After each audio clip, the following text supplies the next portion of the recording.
Now today we will be discussing about privatization. Already the note is given to you in the lesson plan, so you refer that. Now privatization means transfer of ownership from the government to the private sector. Now what were the features of privatization? You see the features I have written over here. First feature is policy of dereservation. Second, policy towards the sick public sector units. Third, policy of the Navaratnas and the Mini-Ratnas. Fourth, memorandum of understanding, BISBRS and Disinvestment. These are the features of privatization. Now we will study each point in detail. First is the policy of dereservation. Here you see the Industrial Policy Resolution of 1956 reserved 17 industries for the public sector. But the Industrial Policy of 1991 reduced those industries to 8 industries. And what were those 8 industries? Namely atomic energy, specified minerals, railways. However, the public sector will be allowed to enter in areas not reserved for it for healthy competition. Similarly, there will be no bar for areas exclusively opened up to the private sector. So, policy of dereservation means government has reduced its control over 17 industries which it was before. Clear? And handed over to the private sector. Except it kept those industries which are of strategic importance under the public sector. What are those? Atomic energy, specified minerals and railways. The second is policy towards the sick public sector undertakings. What are the sick undertakings? Those undertakings of the public sector which were suffering losses year after year. The public sector couldn't do anything out of those because it needs lots of investment, which was not possible for the public sector. So what it did, it constructed a board which is known as BIFR.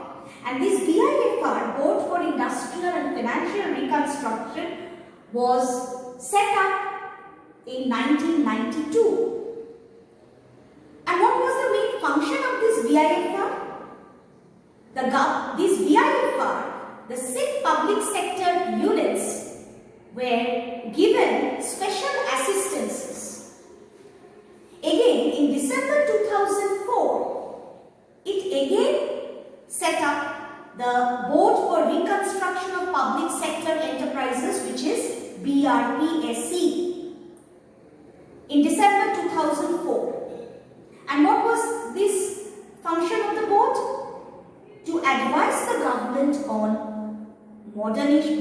modernization, revival, reconstruction of sick and loss-making public sector enterprises. However, the government wounded up Ppsc in November 2015.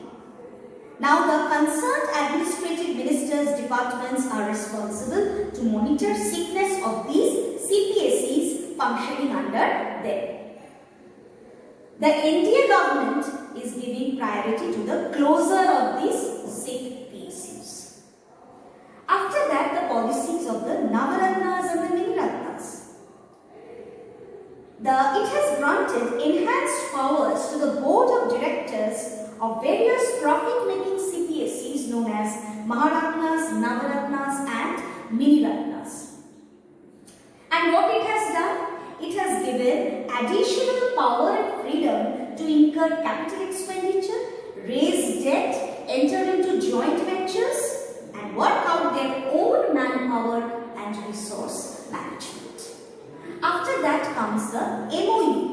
MOU is nothing but Memorandum of Understanding.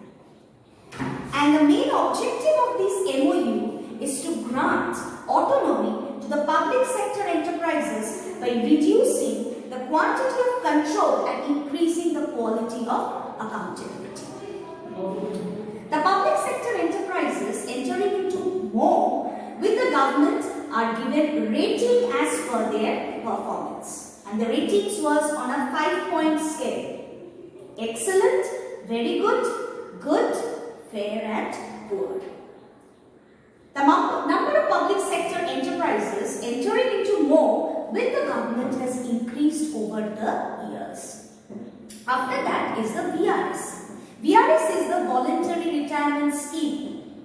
You have already heard this. What is this? You see, the public sector units, they were overstaffed. So the government want to reduce this overstaffing.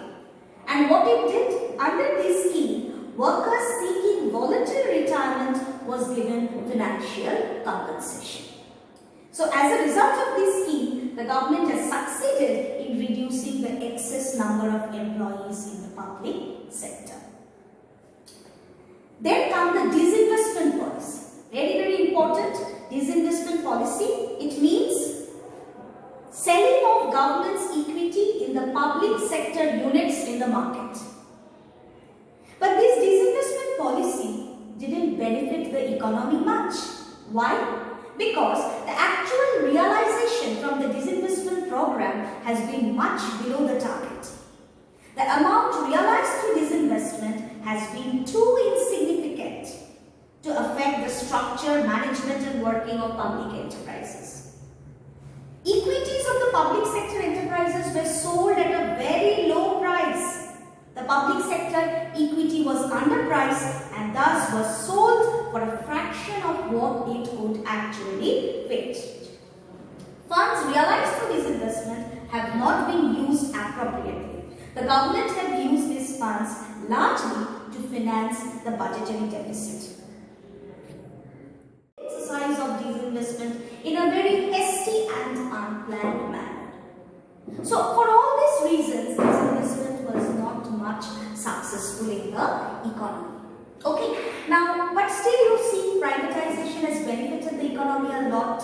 You know, you have studied the merits of the capitalistic economy. Okay, whatever it is, these are the features. Your questions can come either on dereservation or on MOU or on VRS or on disinvestment. You have to study accordingly. Also, if the question comes in 6 marks, then 4 points you have to write, where you will write dereservation, MOU, VRS and disinvestment. Okay, so